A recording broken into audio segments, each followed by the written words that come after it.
నమస్తే, నేను మీ Gopi. Welcome back to our channel. ఈరోజు మనతో వచ్చేసరికి పొలిటికల్ అనలిస్ట్ ఇమ్మంది రామారావు గారు ఉన్నారు. సార్ నమస్తే. సార్ నమస్తే బాబు. సార్ నిన్నటిదాకా తల్లి కొడుకు ఇద్దరికి చల్లలేదు, మరలా ఇప్పుడు భారతి దగ్గరుండి తల్లిని కొడుకుని ఆ సంధి కుదర్చబోతుంది.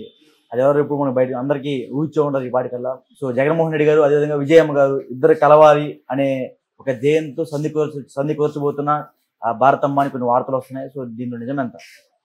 దీనిలో ఇంకేమీ లేదండి. వీళ్ళు ప్రత్యేకించి అందరూ కూడా వాళ్ళ తాలూకు ఉనికిని కోల్పోయారు.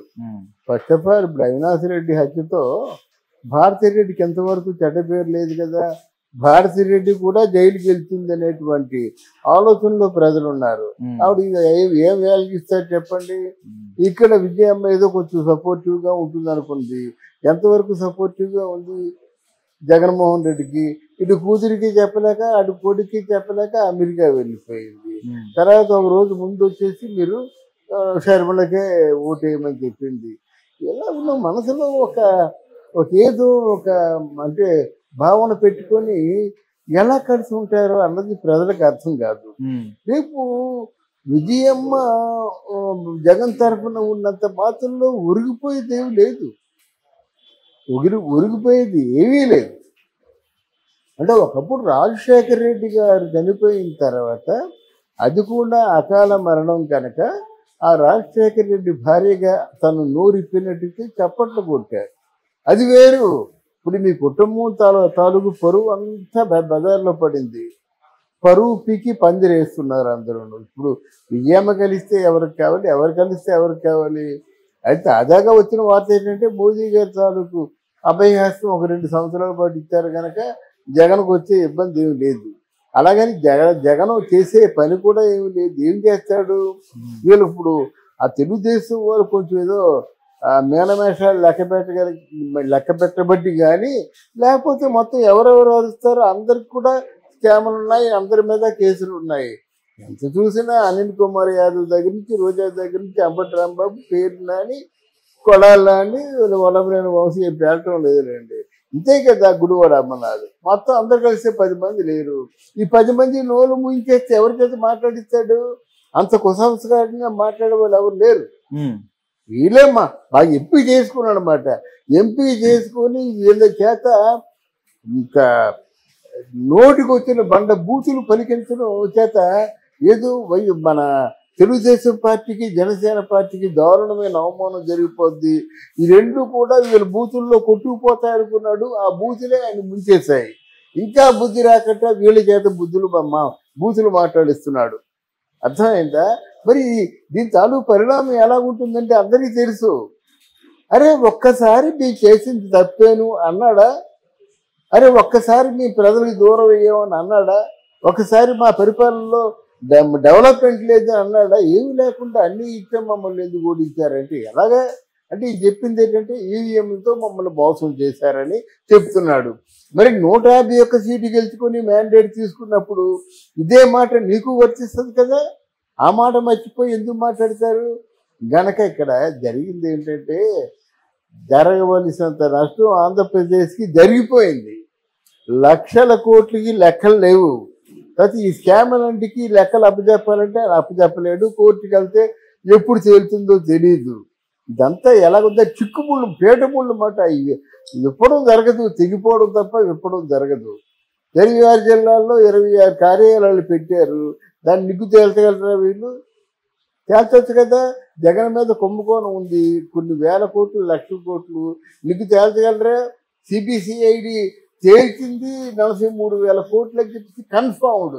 అది నిగ్గు తేల్చగలరా? ఎందుకంటే ప్రజాస్వామ్యంలో ఇవన్నీ తూతు మంత్రంగా జరుగుతున్నట్టయితే మనకి ఎలా ఉంటుందంటే మనలాంటి చదువుకున్న వాళ్ళకి అరే ఒక్కరి మీద యాక్షన్ తీసుకోవడం లేదు, ఒకరి మీద యాక్షన్ తీసుకుంటే అయినా సిగ్గుచేటు. తెలుగుదేశం పార్టీ పాలనలోకి వచ్చిన తర్వాత నిన్న 2 తెలుగుదేశం కార్యకర్తలు చచ్చిపోయారు. అంటే భయం లేకపోవడమే కదా. ఎవరినైనా హత్య చేసేవాడిని గట్టిగా కఠినంగా శిక్ష వేస్తే మళ్ళీ ఒకరిని హత్య చేయగలరా వాళ్ళు? అందువల్ల భారతమ్మ వీళ్ళతో కొనసాగేది ఏమి లేదు. కానీ మళ్ళీ పాదయాత్ర చేస్తామంటున్నాడు. అంత పిచ్చోళ్ళ పాదయాత్ర చేస్తానంటే ఎలా చేసి అంత పిచ్చోళ్ళ కనిపిస్తున్నారా వాళ్ళు? ఓదార్పు యాత్ర అన్నారు. మనమే చెప్పాం కదా, ఓదార్పు యాత్ర నీకు సరికాదురా బాబు, ప్రజలు నిన్ను ఓదార్చడానికి రావాలా? దానికి యాత్ర ఎందుకు? నువ్వు కూర్చుని చోటుంటే ప్రజలు ఒక్కొక్కరు వచ్చి ఓదార్చి వెళ్ళిపోతారు. యాత్ర అవసరం లేదు. అందువల్ల ఆయన చేసిన చరిత్రలో అంటే షర్మిల కలిస్తే మళ్ళీ వైసీపీ పార్టీ పునర్జీవం పోసుకుంటుంది అంటారా? ఎవరు విశ్వసనీయత కోల్పోయాడు కదండి. ఇప్పుడు షర్మిల అన్ననన్ని మాటలన్నీ పుల్లక్కేనా? షర్మిలని జగన్మోహన్ రెడ్డి అన్ని మాటలన్నీ చూసేనా? మరి వీళ్ళిద్దరిని ఎవరు నమ్ముతారు?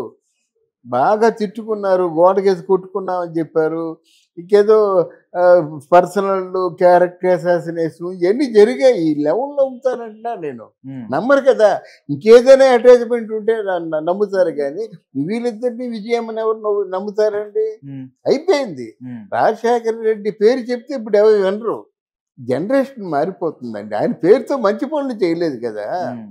ఇప్పుడు మీ పేరుతో మంచి పని చేశారంటే, ఇప్పుడు పోలవరం ఉందండి, పోలవరం పేరుతో మంచి పని చేశారండి, అప్పుడు వింటామండి. ఫర్ ఎగ్జాంపుల్ నాగార్జున సాగర్ ఉన్నారండి, ఎప్పుడో 60లోనూ జవహర్లాల్ నెహ్రూ కట్టించారండి. నాగార్జున సాగర్ అనగానే ముందు జవహర్లాల్ నెహ్రూ. అలాగే ప్రకాశం గోదావరి తర్వాత బ్యారేజ్ అనేసరికి మనకి సర్ ఆర్థర్ కాటన్ దొర గారు గుర్తుకొస్తారు. అలాగే ఎవరైనా మంచి పనులు శాశ్వత ప్రయోజనాల్ని ఆశించి పథకాలు వ్యూహరచన చేయాలి. లేకపోతే వీళ్ళెందుకండి? వీళ్ళేమి నాయకులండి? కొంతమంది కొంతకాలం పాటు ప్రజలు చెప్పుకోవాలి. చెప్పుకోపోతే ఎందుకు? ఆ రోజుల్లో తెలివి తక్కువ ఆ ఊరికి బావులు తవ్వించారా, చెరువులు తవ్వించారా, సత్రాలు ఏర్పాటు చేశారా? అన్నా క్యాంటీన్లు అప్పుడు ఉన్నాయి. దాని పేరు అన్నా క్యాంటీన్ కాదు, సత్రం అనేవాళ్ళు. ఇప్పుడు పవన్ కళ్యాణ్ కొత్తగా పేరు పెట్టినటువంటి డొక్కా సీతమ్మలు అప్పుడు ఉన్నారు. వాళ్ళని పూటకూలి పెద్దమ్మలు అనేవారు అన్నమాట. ఆ పూటకూలి తీసుకోకుండా అన్నదానం చేసిన మహాతల్లి డొక్కా సీతమ్మ. కొన్ని అన్న క్యాంటీన్లకి డొక్కా సీతమ్మ పేరు పెడితే బాగుంటుందని పవన్ కళ్యాణ్ అన్నాడు, కానీ డొక్కా సీతమ్మ మీద నగలు, తనకున్న పొలాలు అన్నీ అమ్మేసుకున్నప్పటికి కూడా ఎవరి దగ్గర నయా పైసా తీసుకోలేదు. అర్థమైందా? మీరు 5 రూపాయలు తీసుకుంటున్నారు కనుక అన్నా క్యాంటీన్. డొక్కా సీతమ్మని పేరు పెట్టండి. ఎవరి దగ్గర డబ్బులు తీసుకోవద్దు, పేదవారికి అన్నదానం చేయండి.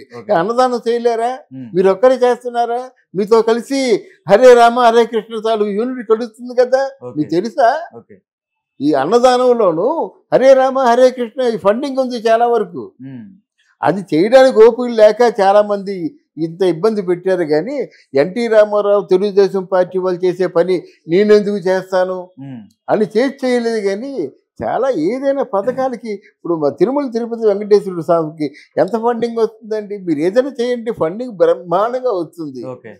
అందువల్ల చేసే ఓపిక లేవు, చేసే చిత్తశుద్ధి లేదు. ఏమిటి రాజకీయం అంటే కేవలం రాజకీయ లబ్ధి, ధన సంపాదన, ఈ రెండే మిగిలిపోయి. అది. Okay sir, thank you sir. Thank you అమ్మా, థ్యాంక్ యూ వెరీ మచ్.